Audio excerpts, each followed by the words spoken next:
Was well on his way to becoming the best designer of his time, but that would never be. Badidoy's body was found murdered in his Malate apartment last February. Until today, the mystery of his death remains unresolved. But reports of violence involving the gay community are not new. Tabloid headlines before and after the Badidoy case point to an increasing danger gays face on the streets of the metropolis.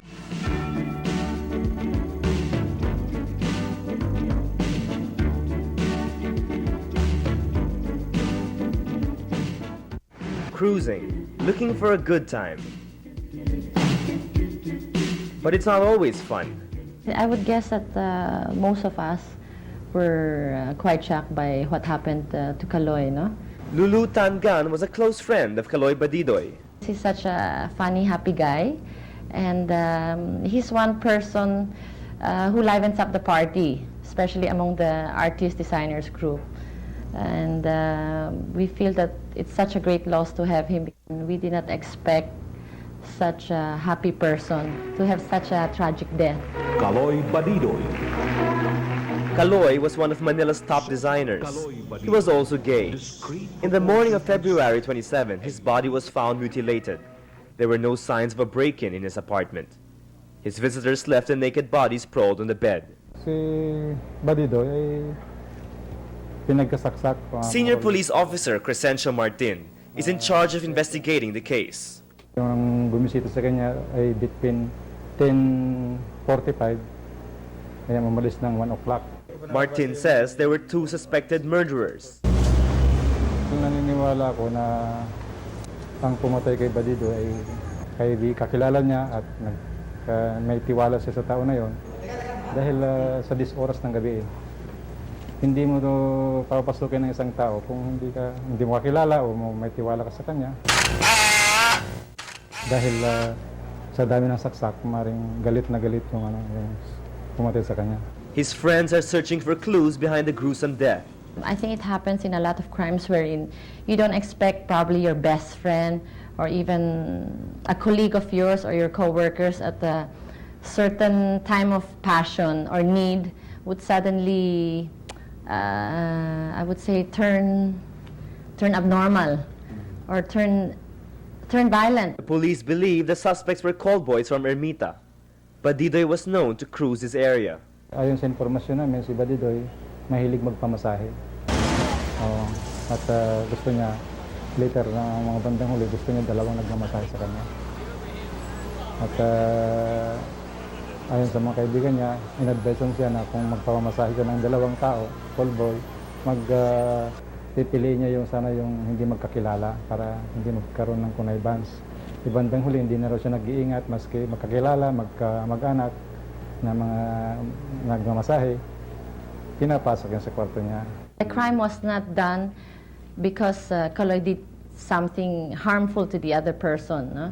I would say that probably the killer probably must be under the influence maybe of drugs or he must be in need of money. Kung yung callboy hindi mo pagbigyan, alam mo namang callboy, walang-wala yan dahil nga nagko-callboy. Kung talagang gipit na gipit, he will resort to that. The police say they have one suspect, but witnesses can't properly identify the man. Talaga ko nag-operate pa rin yan. Nandito pa rin sa Metro Manila yan. So far, are you satisfied with the police investigation? Of course, certainly not, no, because it's been like several months, and Caloy's close friends, including me, we are, I would say, hoping that the crime would be solved as soon as possible. Neither is Manila's gay community. Rumors have it that he was involved in a drug syndicate, a victim of blackmail. But no proof can be given. But one thing is for sure, the murder case is sending shockwaves among gays in the metropolis. Noong una, syempre na-shock kami kasi bading rin yun eh. We were alarmed simply because what happened to Caloy might also happen to us. Parang medyo naglaylo ng konti nung nabalitaan yon. The gay community has reason to be alarmed. After all, the murder of Caloy Badidoy is not an isolated case. Violence and homosexual sex often come together. Rudy Kahulugan is a veteran reporter for the People's Journal. He says there's so many cases of murders involving gays. They check in with a cheap, Quiapo hotel. What happened was 2 days after, this homosexual man was found floating. The body of this homosexual man was found floating in the estero. Now, another case was a homosexual man who was found with his throat slashed inside a Rizal Avenue hotel. These are not isolated cases. I think it's still happening now and will happen in some future date. Just a few weeks after Badidoy's death, another man suspected of being gay was found dead in a Rizal Park comfort room.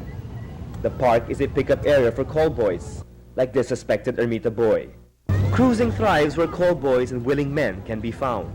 Gays cruise basically because they are promiscuous by nature, and number two because generally speaking, gays don't really have specific places to go to wherein they can have a good time and wherein they can find perhaps prospective lovers or just have a good time. There are very few places where gays can mingle. Many times they're forced into the streets to find some fun.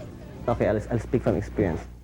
Ansel Beluso, showbiz writer. Sometimes if I want it, just if I don't have the time, I go to theaters. Okay.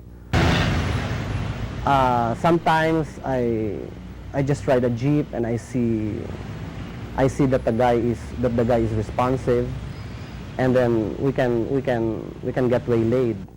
We can just stop the jeep and then with the night covering us, we can do it there. There are many ways to cruise. There are gay bars where they have rooms for rent upstairs, where if you have spotted a guy of your choice for a bar fine, you can go upstairs and do whatever you want to do there. And what do you mean by that? You can make him perform your fantasies, like you can make him dance just for you. You can, the possibilities are endless, if I may say so. He says the streets are always more fun. They find more excitement in the hunt rather than in the, sometimes it's the adventure that they seek. Cruising actually happens anywhere, but it's more pronounced in certain areas. In Ugarte, they say it was at its height 3-4 years ago. Lito is a bank executive. Gays like him hit the streets after work. This usually happens after 7, when all the commuters are gone and somebody can look like he's waiting for a jeepney or a vehicle, a bus, and yet he's not standing in an area where a jeepney would normally stop, or they stop around. In gay lingo they call this sumarampa. But picking up that man takes patience. On the average, the game can last for 2 hours. And if you don't play it well, you can lose that prospect to someone else. If you have a watch, what you usually do is you take it off and go to the person, ask what time it is, or you ask for a light. Or if you can be blunt about it and ask the person if he wants to go anywhere else. But it's also very possible that the whole interaction can take place without anybody saying a word. Usually it's just the eye contact, your eyes speak, and then it can even go directly to magkano. Tapos ano bang kaya mong gawin? But money isn't always the object. Some do it for experience. Ang lalaki daw, 4 na beses binibinyagan. Isa sa pare, una sa pare, pangalawa sa magtutuli, pangatlo sa bakla, pang-4 lang sa babae. Here in Mehan Park beside the Senate building, cruisers wait for potential lovers. It's very, very dark. So that if you're caught inside Mehan Garden, if you're caught within the area, you really have no excuse. You're either there to cruise or to get cruised. There are gays who just do it there because after doing it with one guy, they do it with another guy, they do it with another guy. So in one night, perhaps they can have a dozen guys there. The metropolis is filled with cruising strips. You can go to the Luneta, shopping malls, just about anywhere. Movie theaters are particularly known for casual sex. It's very simple. You just take a seat, somebody sits next to you. If you don't leave, that means you're interested.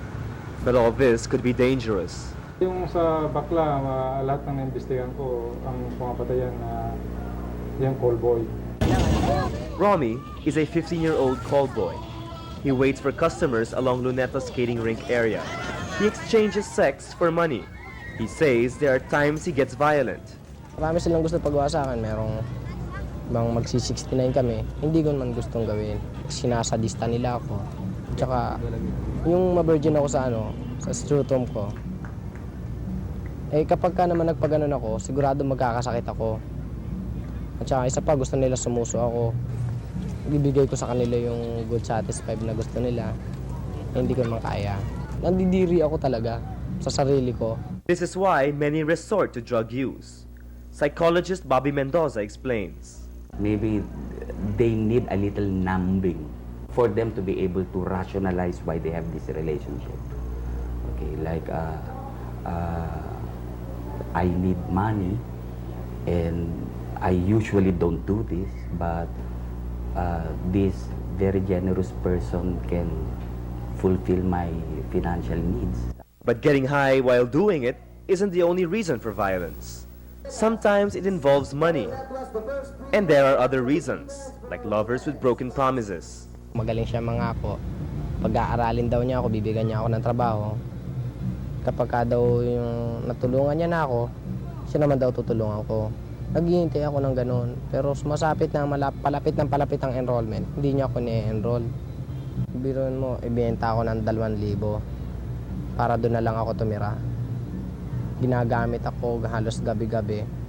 At hindi ko na kaya, pinipilit pa rin ako. Sasabihin, binili ako. Hanggang ngayon, hindi makalimutan yan. Hindi ko kaya kalimutan yon. For many, the danger is all part of the fun. You can smell it in the air.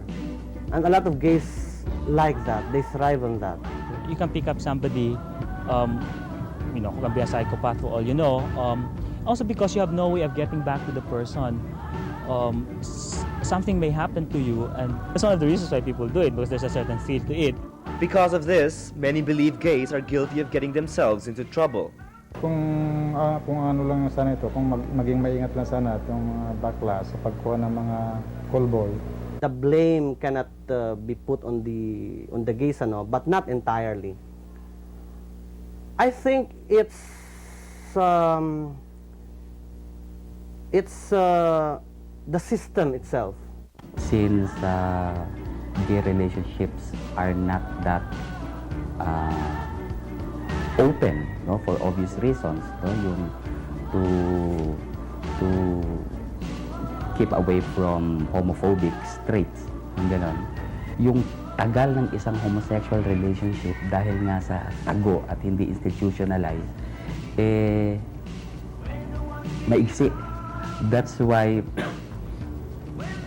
it will be more frequent for gays to be seen looking for partners. A lot of these cruisers still hope that someday, sometime, they're going to meet the man of their dreams.